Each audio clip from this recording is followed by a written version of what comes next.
Meaning of gel. Gel. Gel. Gel.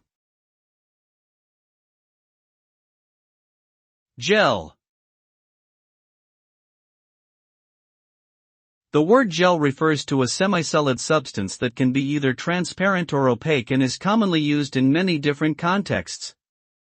Gels can be formed naturally or synthetically, and they are often used in various products such as hair gel, skincare products, and medical gels. They have unique properties, including high viscosity, low surface tension, and the ability to spread easily.